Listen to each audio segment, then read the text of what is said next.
विपिन जी से बात करके लगा कि मैं फिर से बच गई। ये तीसरी बार है जब मैं कुछ गलत करने से बच गई।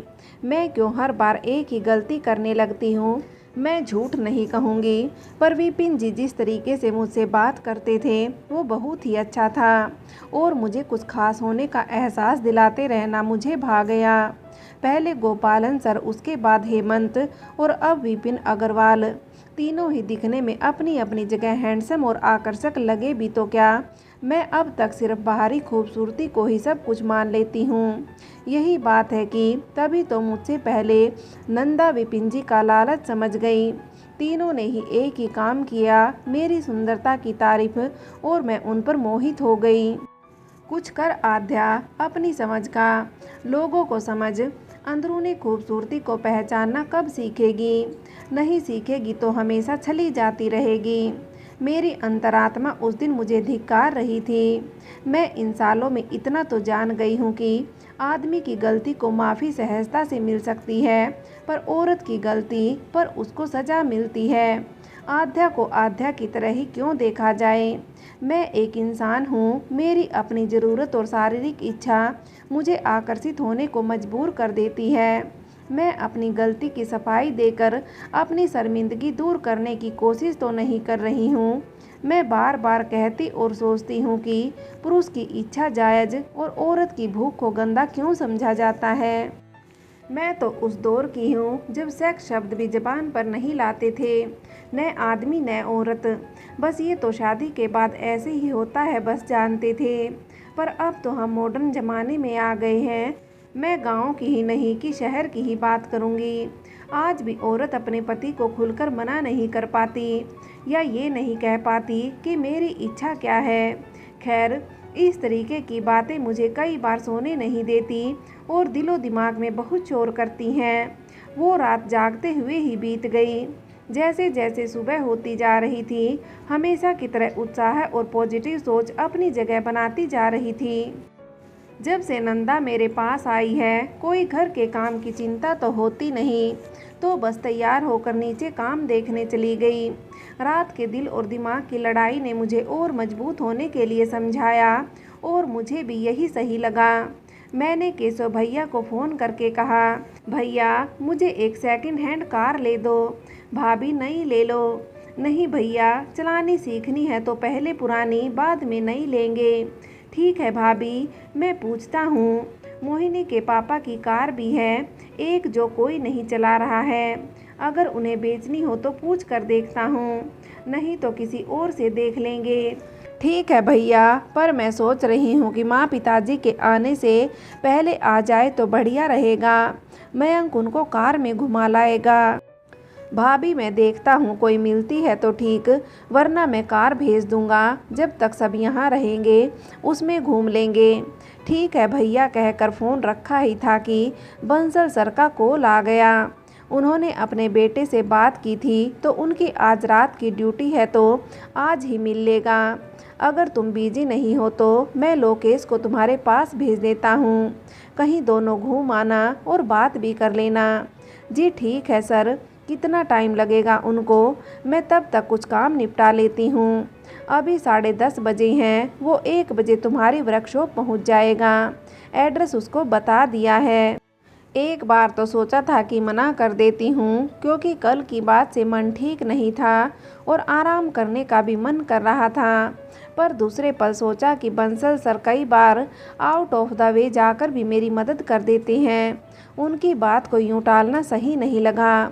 फिर अभी तो विपिन जी वाली घटना घटी है तो दिमाग सावधान भी रहेगा और खुला भी।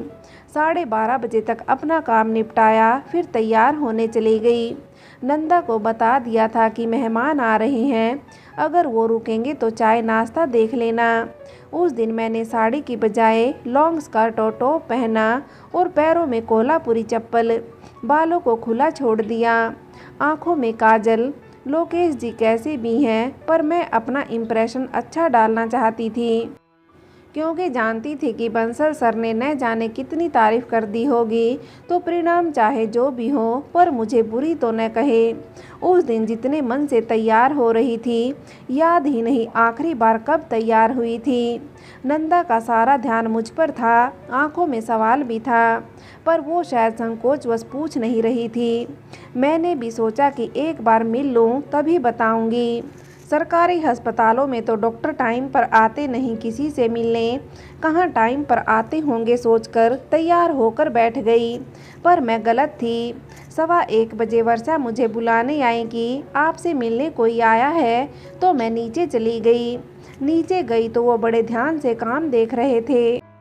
मेरी तरफ पीठ थी तो मैंने पीछे से हेलो लोकेश जी बोला तो वो घूम गए। उनको सामने से देखा तो देखते ही रह गई। सांवला रंग भी किसी पर इतना जच सकता है, सोचा न था। हेलो आध्या जी, मुस्कुराकर बोल दिए। मैं अभी सोच ही रही थी कि वो बोले, आप अपना घर नहीं दिखाएंगी? जी ज़रूर, आप आइए, कहकर मैं आगे चल दी और वो मेरे पीछे ऊपर आ गए। नंदा झट से ट्रे में पानी ले आई। वो पानी पीते पीते लिविंग रूम की हर चीज़ को बड़े ध्यान से देख रहे थे। फिर वो खाली ग्लास लेकर किचन में चले गए। मैंने कहा कि आप यहीं रख दीजिए, पर बोले मैं किचन देखने जा रहा हूँ। बारी बारी से उन्होंने सब देखा। मैंने किसी आदमी को यूं औरतों की तरह कभी ऐसे घर देखते हुए नहीं देखा था।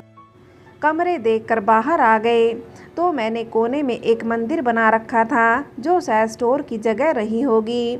मैंने उन्हें मंदिर भी दिखाया।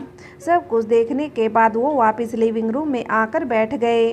मुझसे मेरे परिवार की बातें करने लगे और ये भी कहा कि आपने घर को बहुत सुंदर डेकोरेट किया है।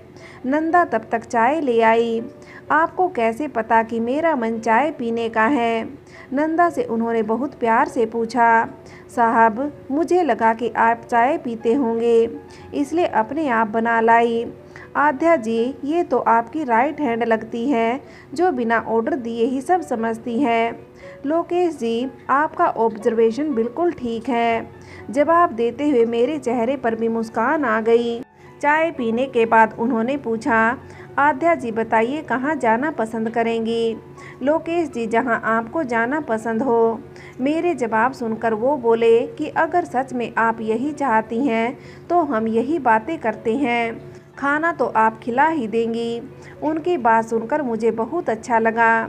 जी ज़रूर, ये तो अच्छा रहेगा। आप बताइए क्या खाएंगे, वही बन जाएगा। आपने क्या बनाया है आज? हमने तो आज लौकी बनाई है। आपको क्या पसंद है, वो झट से बना देती हूँ, नंदा ने जवाब दिया। मुझे लौकी भी पसंद है, और कुछ मत बनाइए, मैं वही खा लूँगा। नंदा सोच में पड़ गई।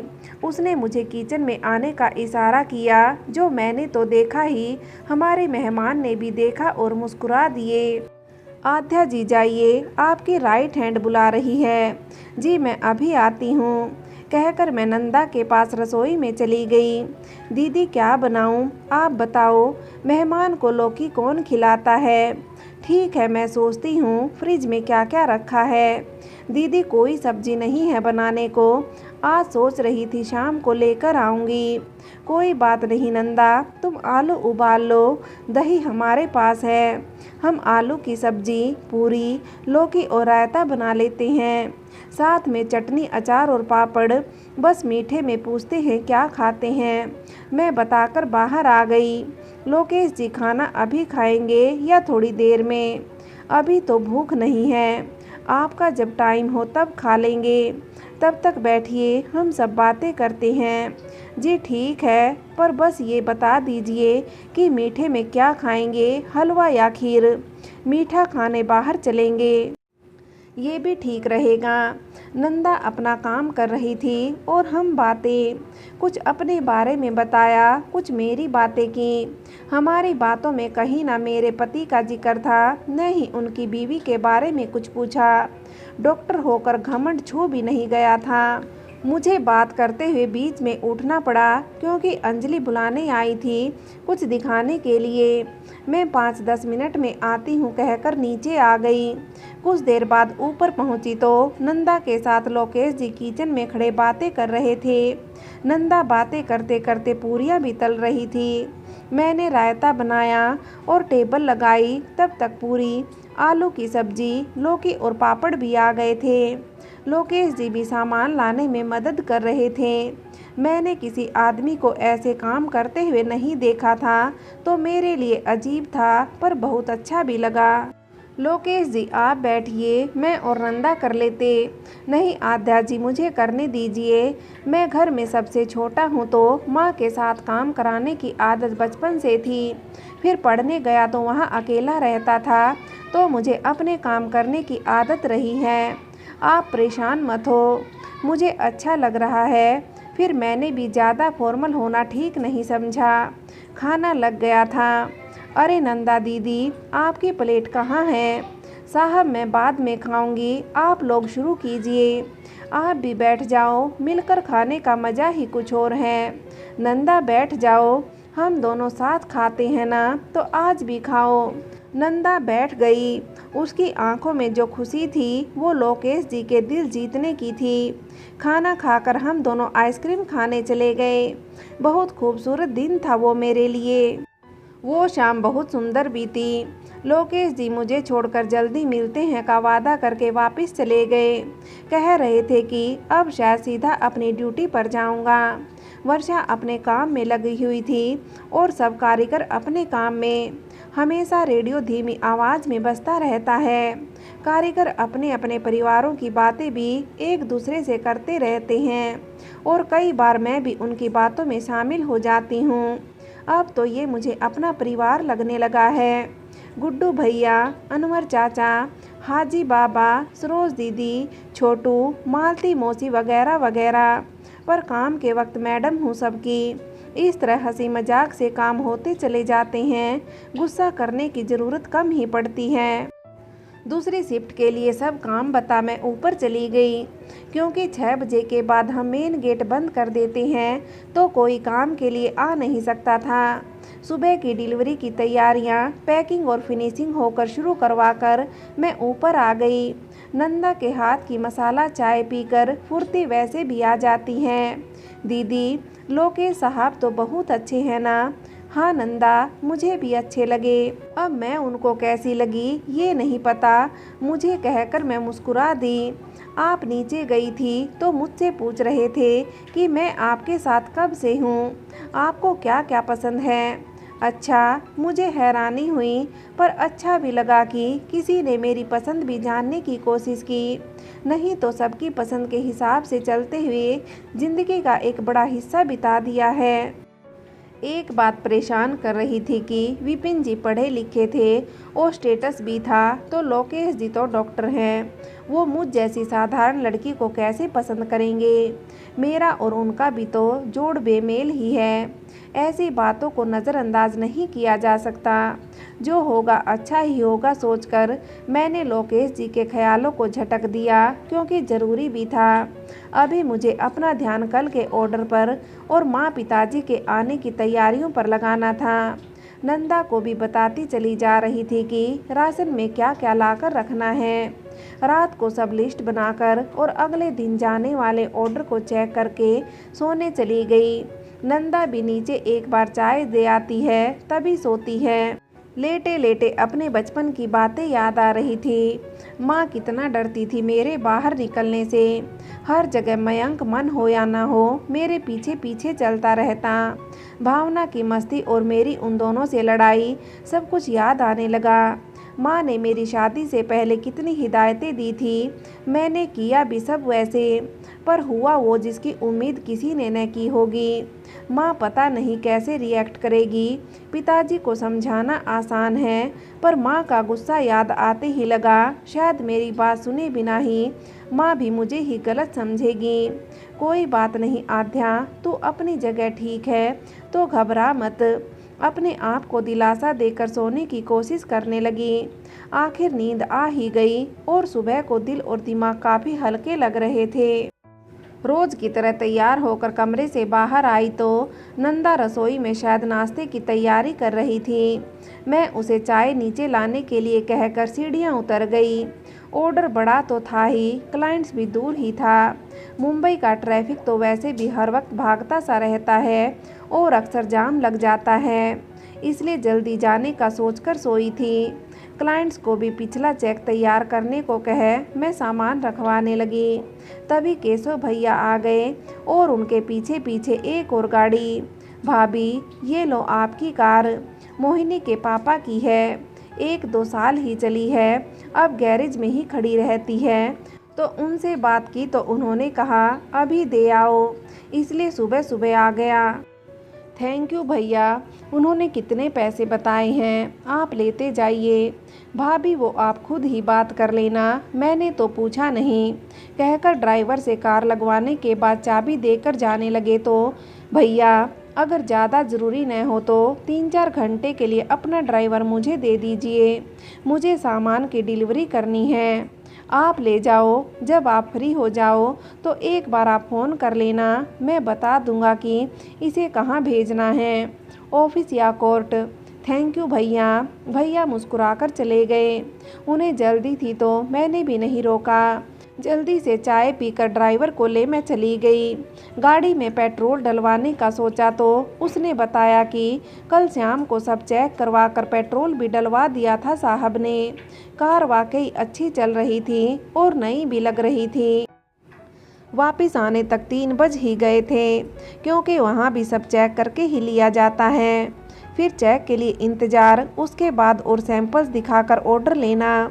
हर कोई बंसल सर से नहीं होते ना, जो विश्वास पर बिजनेस कर रहे हैं। खैर चेक पिछले पूरे हिसाब का था तो मूड अच्छा हो गया और ऑर्डर मिलने से, पर इस बार टाइम ज़्यादा लिया था। वापस मुझे छोड़कर केशव को फ़ोन किया तो उसने ड्राइवर को ऑफिस बुलाया था। मैंने उसे टैक्सी में जाने के लिए पैसे देने लगी तो बोला मैडम टैक्सी में ज़्यादा टाइम लगेगा, मैं पास के स्टेशन से लोकल ले लूँगा। फिर भी मैंने उसे पैसे देकर कहा कि लोकल लेने के लिए ऑटो पकड़ लो, तुम्हारे साहब को कहीं जाना ना हो। भूख जोरों की लगी थी और मैं जानती थी कि नंदा भी भूखी बैठी होगी। खाना खाकर मैंने मयंक को फ़ोन किया पूछने के लिए कि भावना भी आ रही है या नहीं, तो उसने बताया कि वो भी आ रही है। बच्चे भी बहुत खुश हैं और माँ भी। नंदा घर का सामान और फल सब्जियां ले आई थी। बस अब बच्चों के खाने पीने का सामान तो मैं कल खुद ही ले आऊँगी सोचकर नंदा से जो बिस्तर हम इस्तेमाल नहीं कर रहे उन्हें धूप में रखने को कह दिया था। 2-3 दिन धूप में रख कर सही हो जाएंगे। माँ और भावना के लिए साड़ियाँ भी सोच ली थी। मैं कोई कमी नहीं छोड़ना चाहती थी अपने परिवार के आराम में। नंदा भी बहुत खुश थी कि कुछ दिन घर में रौनक होगी। मैं खुश भी थी और डरी हुई भी, पर जो भी होगा बाद में देखा जाएगा। सोचने पर ही डर को हावी नहीं होने दिया, पर घबराहट होना भी स्वाभाविक था। दीपाली दीदी और मोहिनी को भी फ़ोन करके मैंने सबके आने के बारे में बताया और एक दिन समय निकालने को भी कह दिया। मोहिनी ने फिर से माफ़ी मांगी तो उसको समझाया कि तुम्हारी कोई गलती नहीं है। मोहिनी के पिताजी से बात की और उनसे कार की कीमत पूछी, पर उन्होंने कहा कि पहले कुछ दिन चला लो फिर बता दूंगा। मैंने साड़ियाँ पहननी कम ही कर दी थी, अब मैं हर तरीके के कपड़े पहनने लगी थी, पर माँ पिताजी जब तक रहेंगे तब तक साड़ियाँ ही पहनूंगी सोचकर नंदा के साथ सब साड़ियाँ आगे कर दी। आने वाले 2-3 दिन में काफ़ी काम ख़त्म करना चाहती थी, जिससे मैं आराम से सबके साथ मज़े कर सकूं। 2 जगह की डिलीवरी और करनी थी, उसके बाद काम एक बार बता दूंगी तो हो जाया करेगा। अपनी अलमारी लगाकर आराम करने बैठी तो लोकेश जी का फ़ोन आ गया। अगले दिन मिलने की बात कर रहे थे तो मैंने उन्हें लंच की जगह डिनर पर मिलने को कहा तो बोले ठीक है, कहाँ चलना चाहोगी आप? लोकेश जी, आपको बाहर का खाना खाना पसंद नहीं है तो आप घर पर आ जाइए, इस बार मैं बनाऊंगी खाना। हाँ, ये ठीक रहेगा, मैं भी यही सोच रहा था। फिर मैंने सोचा आप कुछ गलत न समझ लें। नहीं, ऐसी कोई बात नहीं है, मुझे भी बाहर का खाना खास पसंद नहीं है और न ही आराम से बातें करते बनना है। ठीक है आध्या जी, फिर मिलते हैं कल शाम को। मैं 6-7 के बीच आ जाऊंगा। जी बिल्कुल आइए, आपके पास टाइम हो तो आप और भी पहले आ सकते हैं।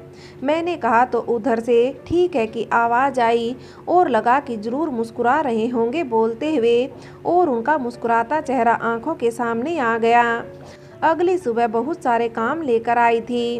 नंदा को शाम के लिए जो सामान लाना था उसे लिखकर दे दिया था। मैं एक जगह डिलीवरी कर 2 बजे तक आ गई। खाना खा कुछ देर आराम कर मैं डिनर की तैयारियों में जुट गई। शाही पनीर, मूंग दाल और करेले बनाने का सोचा था। थोड़े चावल और मीठे के लिए गुलाब जामुन मंगवा लिए थे। पहले समय अलग था, खाने बनाने और फिर उसे गर्म करने की कवायद भी रहती थी। अब तो घर में माइक्रोवेव ले आई थी तो खाना तुरंत गर्म हो सकता था। फिर भी सेहत का ध्यान रखते हुए इस्तेमाल कम ही करते थे। आइसक्रीम भी मंगवा ली थी, जो खाने का मन होगा वही सर्व कर देंगे। पीने के लिए नींबू पानी की तैयारी भी थी और छाछ का ऑप्शन भी था। सलाद, पापड़, चटनी और अचार, चावल और रोटी आने पर ही बनाएंगे सोच लिया था। सब तैयारी कर मैं कपड़े बदल कर मैं नीचे चली गई। काम देखने पर काम करते हुए भी ध्यान बाहर ही था। ठीक 6:30 बजे उनकी कार रुकी और अंदर चले आए। उनको कोई जल्दी नहीं होती, मैं ये देख रही थी। मेरी तरफ देखकर हल्का सा मुस्कुराए और फिर काम को गौर से देखते हुए मेरे आगे आगे चल दिए। ऐसे हैं लोकेश जी, लगा ही नहीं हमारी ये दूसरी मुलाकात थी। फ्रेंड्स, आगे की कहानी के लिए कहानी का अगला भाग देखें।